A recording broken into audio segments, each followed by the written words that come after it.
Welcome to Chicago Reacts. Today we'll be reacting to Jefferies taking a MD sufferer to see a prostitute. It's been recommended to us by Nathan Howard. Thanks for your recommendation, Nathan. Thanks, Nathan. Be sure to like and subscribe to the channel to see more of our content.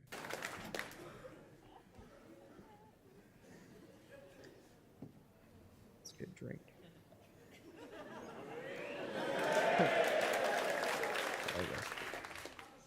How many more do you reckon there's behind there? There's a dwarf behind there mixing me a cocktail.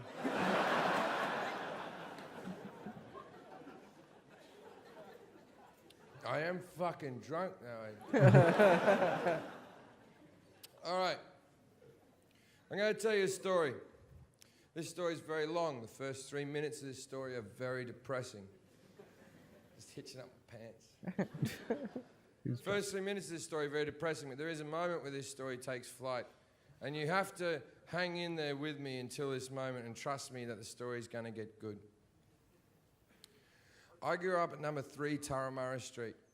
At number 5 was my two best childhood friends, Andrew and Daniel Connor. Daniel was born with a disease called muscular dystrophy. If you don't know what muscular dystrophy is, it's a horrible disease that wastes away at your muscles. It's the same as Lou Gehrig's disease or motor neurone disease, except you're born with it. You get diagnosed when you're about 6 years old, when you're not walking right, and they put you on crutches. By the time you're 10, you're in a wheelchair. By the time you're 20, you're in a completely vegetated state. Most people die before their 25th birthday. Dan's lived to be 33 years old, still alive and kicking. Let me rephrase that. Still alive.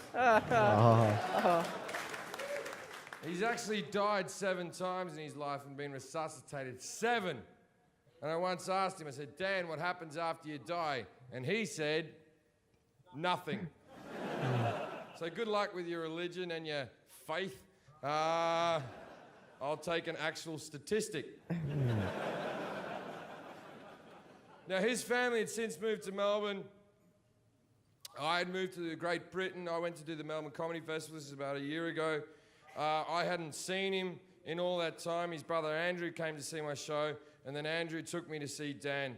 And I went in to see him, and I'd never seen anyone live this long with this disease, and he's laying on a bed. His eyelids are a muscle that he can't keep open anymore, and he's just squinting through these little things. And he has a breathing mask on him to keep his lungs working because the lungs are a muscle that he can't keep pumping. He has a heart monitoring machine in case he flatlines in the middle of the night and someone has to resuscitate him. And as soon as I walked in and saw this guy that I used to run around with as a child, I burst into tears. There's nothing worse you can give anyone in this world than pity, you know? I went in the corridor, I felt like a right prick, and I was fucking wiping my eyes off. And I went back in, and I sat with Dan. His brother Andrew went off to work, and me and Dan chatted for a while. 20 minutes into the conversation, Dan says to me, Jim, I'm 32 years old. I've never been with a woman. Will you take me to a prostitute? And that's where the story picks up, ladies and gentlemen. Because I went, fuck yeah! And he went, but don't tell my brother, he wouldn't understand. I said, that's where you're wrong. I have known your brother my entire life. Trust me, he will understand. And against Dan's will, when Andrew came home from work, I pulled Andrew aside and said, Andrew, look, here's the deal. Dan's asked me to take him to a prostitute. I'm going to do it whether you like it or not, but I think as his brother, you should come along and help out. And Andrew went, we're not doing it. And I went, why? And he went, it'll kill him. And I went,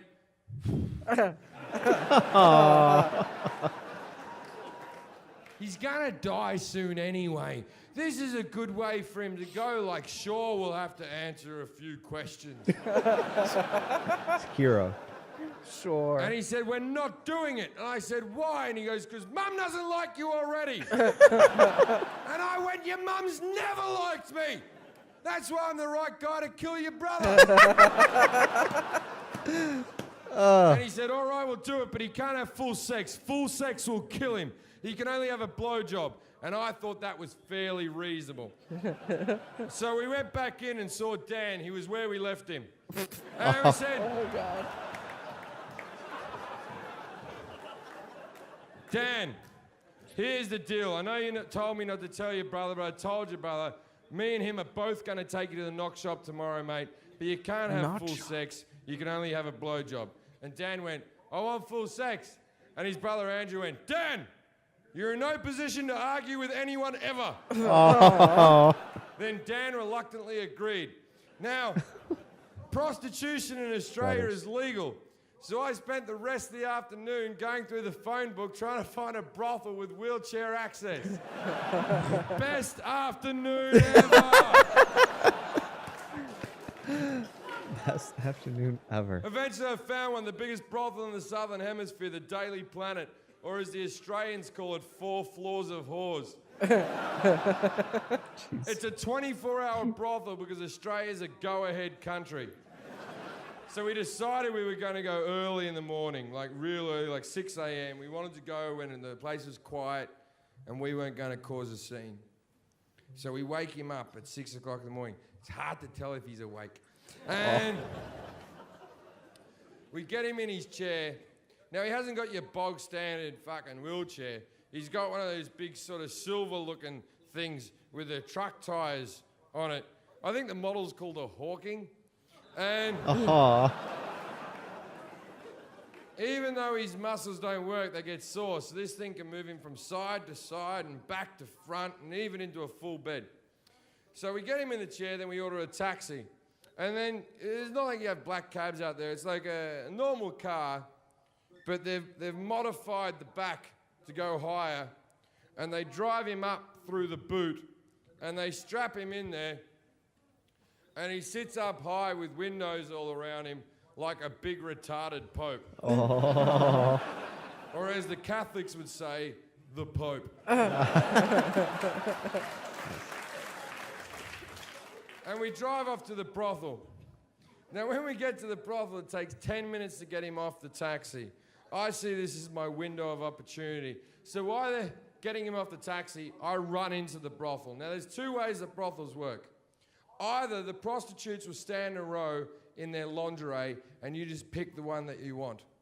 Or they'll stand around in a bar in evening gowns and high heels and you walk up to the one that you like the look of, chat to her for a bit, act like you've got some type of connection with an Eastern European woman, then take her upstairs and fuck her if you need your life to be this delusional. This is one of these situations. So while they're getting Dan out of the cab, I run into the brothel and go, everyone, quickly, gather round. I haven't got much time. And these 14 bemused hookers shuffle over and I went, look, here's the deal. I have a severely disabled friend with me. If you're not up for it, speak now or forever hold your peace. And one of them went, how bad is he? And I went,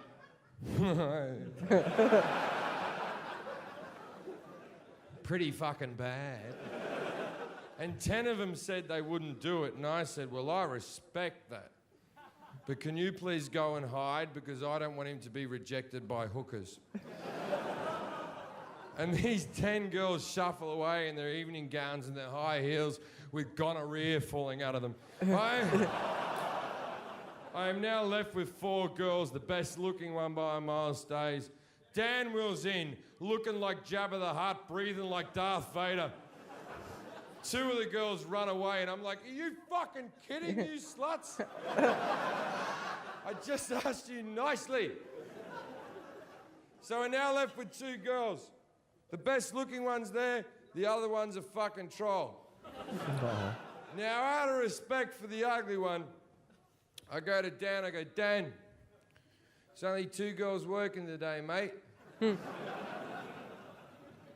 Which one do you want? And he said, the one in the green dress. Now, neither of them had a green dress. No. I stand up and look at Andrew and went, what the fuck is all this about? And Andrew went, oh yeah, his eyes are fucked as well. Now, it turns out that Dan's colourblind. It's not part of the condition, it's just unfortunate. Oh, Jesus. What a guy. So, I sat with the hooker. Now I'm going to pay for everything. Now, the reason I'm going to pay for everything is simple. I told Dan and Andrew that I would pay for everything as long as I got to tell this story to hundreds of thousands of people in the future. And they said, of course you can, Jim, but be respectful and change our names. Which sounds like the right thing to do now, doesn't it? Now, I haven't changed their names. Their names are Andrew and Daniel Connor from St Kilda, Melbourne, Australia. I would have liked to have changed their names. It is the right thing to do. But I look at it this way. Even if I changed their names and their parents started watching my comedy, they'd be like, my word, doesn't Randy and Steve sound like our kids? Didn't Jim grow up with a lot of people with muscular dystrophy?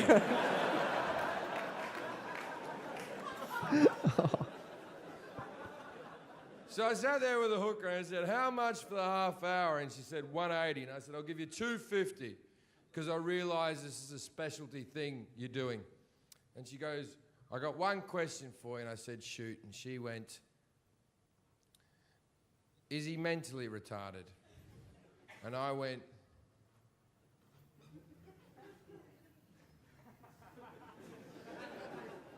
oh, yeah. That's what I do. I find mentally retarded people and take them to prostitutes. I'll be masturbating in the corner. He doesn't even know he's here. And she went, okay then, but if there's two of you, we'll go, no, he's not mentally retarded. It's his choice to come here. There's a good chance he'll die. And she went, what am I meant to do with him? And I went, I don't know. I've never been a hooker. But I'm thinking, give him a bit of a show, dance around a bit, rub your tits in his face, then suck him off. But don't sit on him or fuck him. It'll kill him. High stakes. Really high stakes. No billionaire has ever worked this hard. So we go up to the room, which thank God was on the first floor. Actually, I don't know. And me and Andrew look at Dan like two proud parents watching our child go to school for the first time.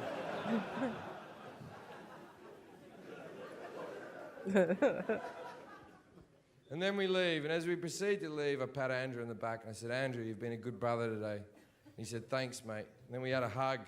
And then we had that moment after a hug that Australian men have where we go, oh, get out of it, what's wrong with you? And then I said, hey, Andrew, how does Dan get his clothes off? And Andrew went, fuck! And we went back in. Andrew looks him up and down, and he turns to me and goes, look, he's very fragile. I know how he likes to be picked up. I'll lift him up, you take his pants off. Andrew gets behind, lifts him up by his armpits like I couldn't have figured out their magical hole. I'm on my knees taking Dan's tracksuit pants off. He always wore tracksuit pants, never got into fashion.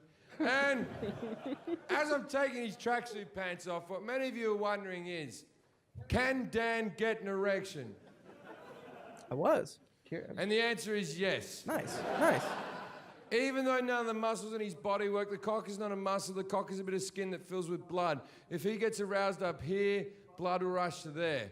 Now, what nobody knew about this 32-year-old virgin is that Dan's packing heat. Oh.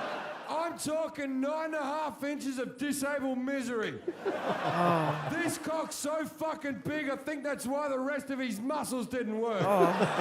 I take the pants off, this thing springs up and hits me in the mouth. Oh. Oh no. Wow. Then the hooker goes, let's do the light. Let's explain the light. When they legalised prostitution in Australia, they didn't legalise it in all forms. For instance, you cannot get a street walking hooker, you cannot get a prostitute to your hotel room. You can only go to a brothel in a safe environment where they have security for the girls in case a man shows up being drunk and dickhead or whatever. And also it's safer for the people who go to brothels because the girls get tested for STDs every month. So arguably, you're better off in Australia fucking a prostitute than picking up a girl in a bar. But I'm not going to have that conversation again. Yeah. Oh my... You try explaining that to a girlfriend. It's a fucking minefield. Why? Well, all right. But also they make it safer for the girls. If you're a guy who goes to a prostitute, you have to undergo the light. Let's explain the light. It's very simple. Sounds like what it is. You put your cock under a very bright light and they look around the shaft to see if there's anything untoward.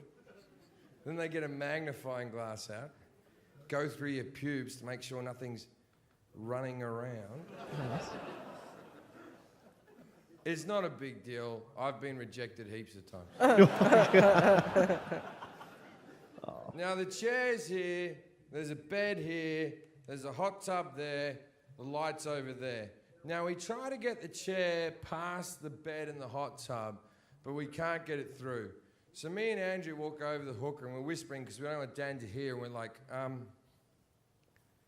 we can't do the light thing. And she goes, if you don't do the light, I'm not doing it. And me and Andrew went, come on. He's a virgin. What's the worst that can happen? And she whispered, actually, I'm more concerned about its cleanliness.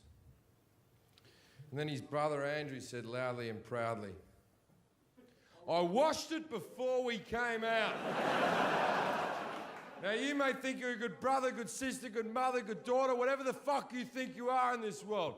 But you're nothing until you've washed your disabled brother's cock to take him to a prostitute. That is love. That's a ladies and story. gentlemen. Yeah, that's Tangible fucking damn. love.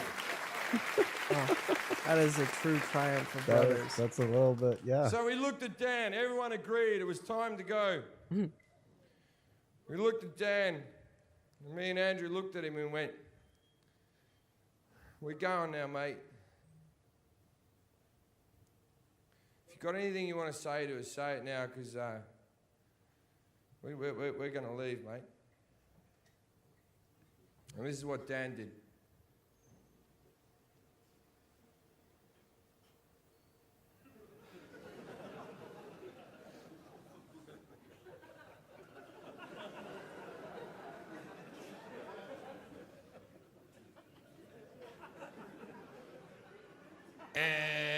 He's like, no, I don't have anything to say. Yeah. Wow. It even goes into a bed. Leave!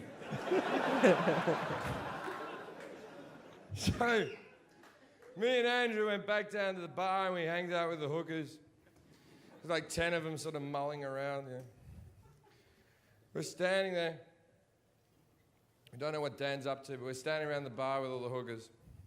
And then 5 guys from London walk into the bar who are obviously out of their fucking skulls on coke. Now, if you've never taken a lot of coke, then if anyone's got any... Now, if you've never taken coke, you know, when like 5 or 6 guys get together and take coke on like a Tuesday, there comes a point at about 6 in the morning where we go, well, you better call up some chicks, maybe, and you call up ex-girlfriends, like bring some friends. And it's like, I don't know what you're expecting. So basically, I think it was a Wednesday we did this, and I think these guys have been on coke all night, and they've obviously gone, oh, okay, let's go down to the brothel. We'll go down to the brothel. It'll be fun. We'll go down to the brothel. And I'm standing at the bar chatting with all the hookers, and these 5 guys from London walk in, and one of them recognises me and goes, Jim fucking Jefferies. Jim fucking Jefferies. I know you, mate. I know you, the comedian, the Spaz Approved guy, the comedian. And I went, hey, how you doing, man? He goes, hey, Jim. want a line of Coke? And I went, yes. And I went up to the toilet and did a line of Coke. And I come back out, and obviously I've left Andrew alone for too long. And he was sort of panicking all by himself. I sort of walk in like, what's wrong? And he goes, what if we've done the wrong thing here? What if he's in there dying right now? What if he stopped fucking breathing? Or what the fuck, his heart stopped? What the fuck are we meant to do? I said, not a problem, not a problem. I'll resuscitate him. And he said, do you know how to do that? I said, no, I don't, but how hard can it be? Push, push, blow, blow. Super confidence. Yeah. I haven't embellished that in the slightest. That's the exact thing I said to him. Yikes. Push, push, blow, blow. Yeah. Nailed it. Then the prostitute walks back in the room, who was with Dan. So I'm staying with the 5 coke fiends, 10 prostitutes. She walks in the room. It's like that moment in a movie where the needle on the record just sort of goes, and everything stopped. And she walked in and she said, well, it's over. And me and Andrew in unison went, is he dead?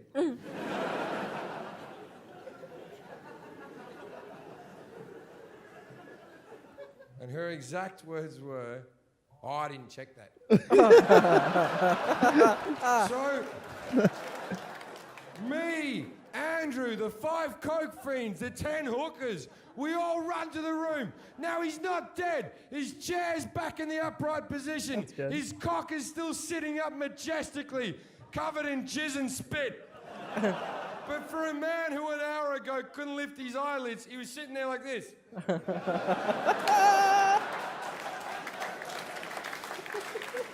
Now you might be wondering why his eyelids were up like that. Let me explain something. It wasn't through happiness. Tell you something about myself. I'm 33 years old. I've been masturbating since I was 10 years old. And in that time, I have not missed a day. Every single day I masturbate. Haven't missed a fucking day. Every day I'm in a hotel room with a laptop way high up on my chest here. So I don't have to look at the filth I'm doing to myself. So I'm watching porn here, and 9 times out of 10 I hit the Apple sign, right? And I do this every single fucking day. Yet I would be mortified if any one of you was to ever see me doing this. I would want to fucking kill myself. And I do this every single fucking day. Now imagine if you've never ejaculated through the power of yourself. You've never had another person do it. You're 32 years old, and for the first time you've shot a lot of fucking stale jizz all over the fucking room. And you're sitting there with your cock out, and 15 strangers walks in. And you do not possess the power to put your cock away. Yeah. Some Can you aftercare see needed how that there. might be a bit unhinging? Unhinging. So we had to get him dressed quickly. But there's cum everywhere. And this time I look him up and down. And I turned to Andrew and said, Andrew, I don't give a fuck how fragile he is. I'm taking the top half this time. And we lifted him up. And we put his pants on. And we proceeded to leave the brothel. Now, as we left the brothel, I turned to Dan. I said, Dan, I paid for a story. Please tell me what happened. And he said, well, she danced around a bit, rubbed her tits in my face, and sucked me off. Which is what I asked her to do. It's so nice to be a disabled sex puppeteer. But even nicer than that, I used to have a preconceived notion on what I thought about people such as prostitutes, man, but I was wrong. That woman treated him with dignity and respect and made him feel like a sexual being for the only time in his life. You can't put a price on that, all right? Well, 180 is the exact figure. Hey, you promised her 250. Oh, he did promise her 250. Then we go up front and we go to call a taxi. And the taxi driver who drove us there is still sitting out the front in his car. And he winds his window down and looks out and goes, "I'll drive you home for free. I just need to know what happened." Thank you very much, ladies and gentlemen. Nice. Good night.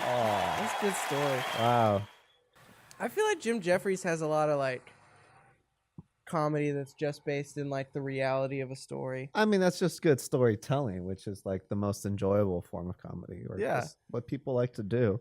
I don't have friends like that anymore. But yeah, Is that, I don't know, but almost that's sad. yeah. But I mean, that's not the worst thing. You get into less situations like that, which are really frustrating But when they're happening. But also though, great I mean, stories. I don't know. I'd kind of like to be a fly on the wall of that brothel. I think. Yeah. Wow. This was an amazing suggestion by Nathan Howard. Yeah, I thanks. don't know Jim Jeffries' humor like that. I catch clips here and there on YouTube that people recommend to check out. Definitely want to see more of his stuff. It's the same. I mean, I watched his last special he just put out. It was really good. I need to watch some of his older stuff for sure. For sure. I'm gonna burp. Also, damn, he's young. I'm 34. I'm middle aged. When did this come out? What special is this? Dying. Daniel threw his hands up in the air. Well, this Yeah. is good. Thank you for watching this video. Be sure to like it and subscribe if you want to see more content like this. If you have suggestions for something for us to react to next, drop those in the comments down below, and we'll see you next time.